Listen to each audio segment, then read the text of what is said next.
This is Michael Petzinger, Com 218, Week 5 Final Speech. Today I'm going to talk to you about the subject of telecommuting, specifically the organizational ineffectiveness of telecommuting. I'm going to give you my insight on this process. I'm going to make you aware of the red flags that you need to take a look before you commit to telecommuting. Telecommuting is, simply put, working from home instead of the home office.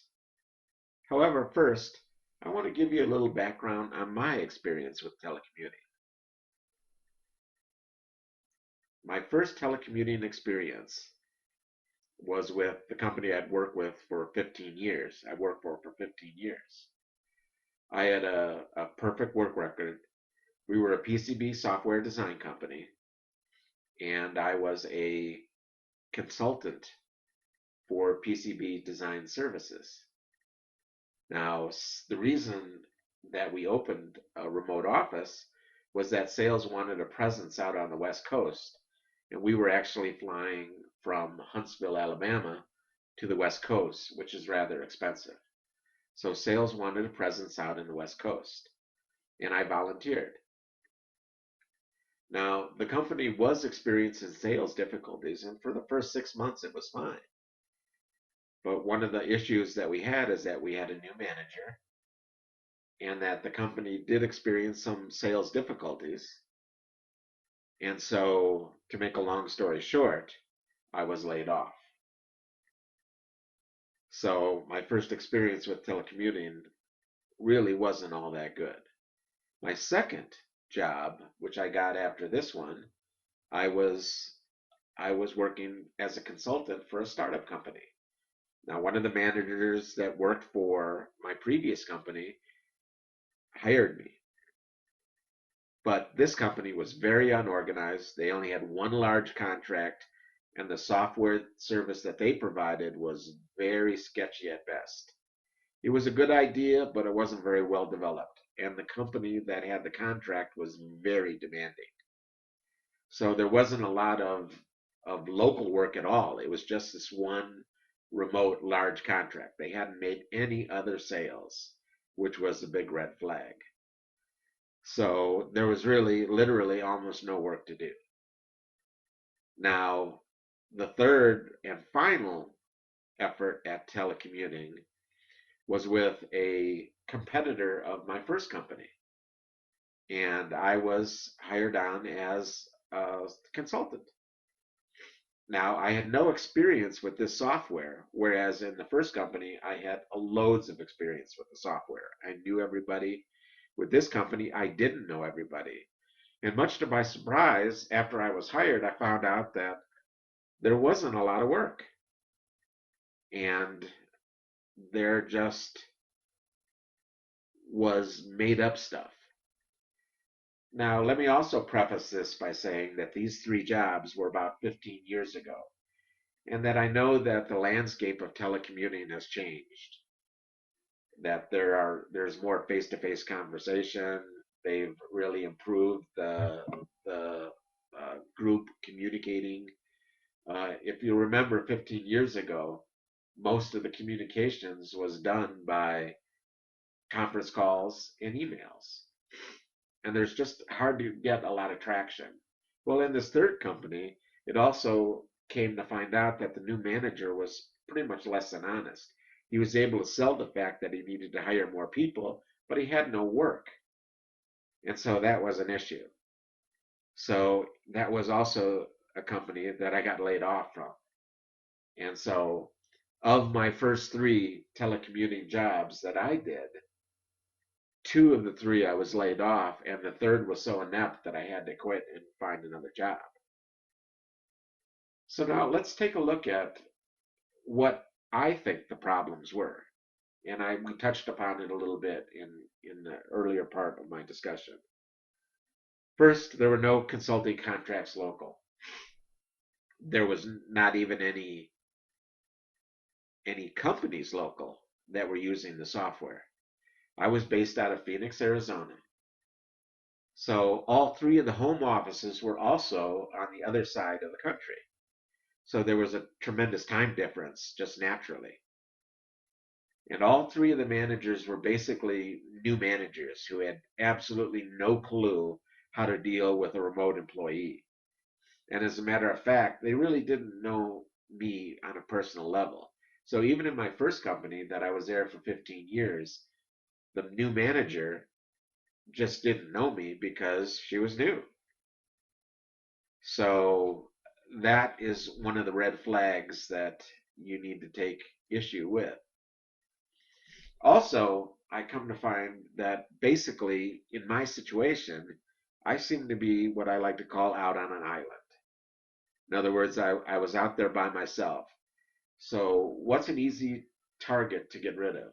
It's the person that's by themselves.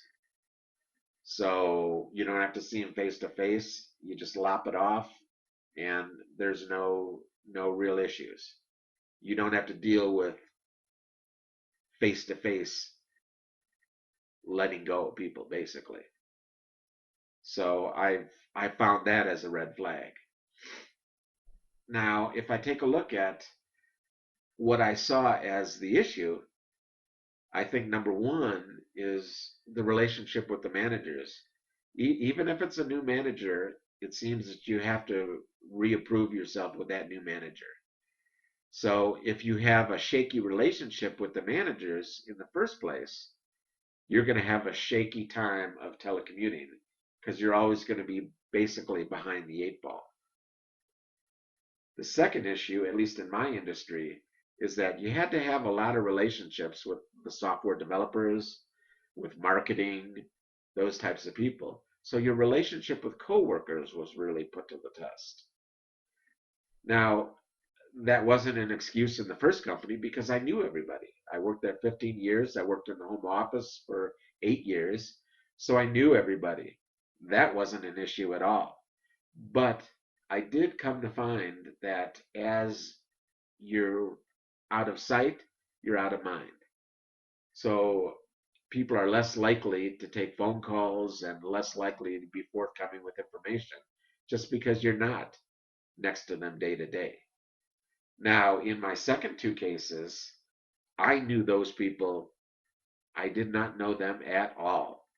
And that was a great big problem, especially in the third company, because the third company was basically our competitor for the first.